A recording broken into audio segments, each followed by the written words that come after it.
નમસ્કાર દર્શક મિત્રો, આશા ન્યૂઝ ગુજરાતીમાં આપનું સ્વાગત છે। સમાચાર મળી રહ્યા છે ભરૂચ જિલ્લાના વાગરા તાલુકાથી।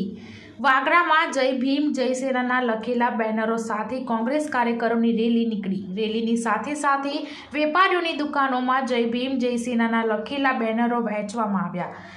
વાગરામાં બપોરના 12 વાગે કોંગ્રેસ ઓફિસે કોંગ્રેસના ડેલિગેટ મુમતાઝ પટેલ, સુલેમાન પટેલ તેમજ રાજેન્દ્રસિંહ રાણા તેમજ તેઓની ટીમ સાથે કોંગ્રેસ ઓફિસે આવી પહોંચતા તેઓએ કોંગ્રેસના કાર્યકર પ્રમુખ મયુદ્દીન બાજી, જેઓનું 1 મહિના ઉપર મરણ થયું હોય, તેઓનું 2 મિનિટ મૌન પાડવામાં આવ્યું હતું। ત્યારબાદ કોંગ્રેસના કાર્યકરો મીટિંગ શરૂ કરવામાં આવી હતી, જેમાં જરૂરી સૂચનો આપવામાં આવ્યા હતા અને તાલુકા પંચાયતની સીટમાં કોઈ પણ હિસાબે જીત થાય તે માટે દરેક કાર્યકરોએ ભેદભાવ ભૂલી જઈ અને કામે લાગી જવા જણાવ્યું હતું। ત્યારબાદ કોંગ્રેસના કાર્યકરો જય ભીમ જય સેના જેવા લખાણ સાથે બેનરો લઈ રેલી કાઢવામાં આવી હતી। જે રેલીની સાથે સાથે વેપારીઓ તેમજ આવતા જતા પ્રજાજનોએ છાપેલા પરચાના કાગળ આપવામાં આવ્યા હતા। આ રેલી વાગરા એસટી ડેપો ઉપર આવી અને પૂર્ણ કરવામાં આવી હતી। આ રેલીમાં કોંગ્રેસના ડેલિગેટ મુમતાઝ પટેલ, સુલેમાન પટેલ, આસિફ પટેલ, રાજેન્દ્રસિંહ રાણા, શકીલ રાજ, અસલમ રાજ, ફિરોજ રાજ, અક્ષય રાજ, મહેન્દ્ર આટલી, મકસૂદ રાણા, પહાજવાડા, અયુબભાઈ સરપંચ, જાબીર પટેલ, સુરેશભાઈ તેમજ મોટી સંખ્યામાં કોંગ્રેસના કાર્યકરો હાજર રહ્યા હતા। બ્યુરો રિપોર્ટ સરફરાજ સોલંકી સાથે આશા ગુજરાતી ન્યૂઝ। કોંગ્રેસ સમિતિ આયોજિત જય ભીમ જય બાપુ સંવિધાન બચાવો કાર્યક્રમમાં આજે મિટિંગ કરી અમે રેલી સ્વરૂપે આજે શહેરમાં વાગરા શહેરમાં નીકળેલા છે।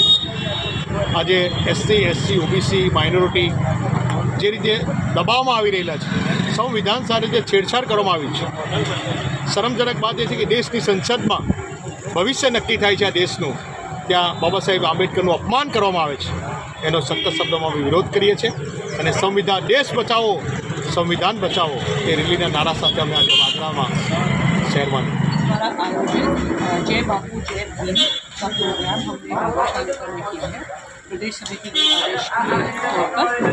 और क्या है ये जय बापू जय भीम का कार्यक्रम? ये महात्मा गांधी जी, बाबा साहब अम्बेडकर जी के मूल्यों को आगे बढ़ाते हुए उसका संदेश है। आज हम संविधान की अगर बात करें तो संविधान के साथ आप देख रहे हैं कि छेड़छाड़ किया जा रहा है। संविधान जो है वो गारंटी देता है हर नागरिक को बराबर का हक, लेकिन आज हम देख रहे हैं कि जिस तरीके से देश में कुछ ताकत है जो इसके साथ छेड़छाड़ कर रहे हैं, कुछ ताकत है जो लोगों को बहका रहे हैं, भटका रहे हैं, बांट रहे हैं। तो हम चाहते हैं कि लोगों को समझ आए कि संविधान है जो आपकी रक्षा और सुरक्षा कर सकता है और इसके साथ कोई खिलवाड़ नहीं करेगा। और कांग्रेस पार्टी इस संदेश को आगे लेकर बढ़ रही है कि हम आपके साथ खड़े हैं। संविधान की सुरक्षा हम सबकी जिम्मेदारी बनती है, आप सबका हक है, उसके लिए हम हमेशा लड़ेंगे।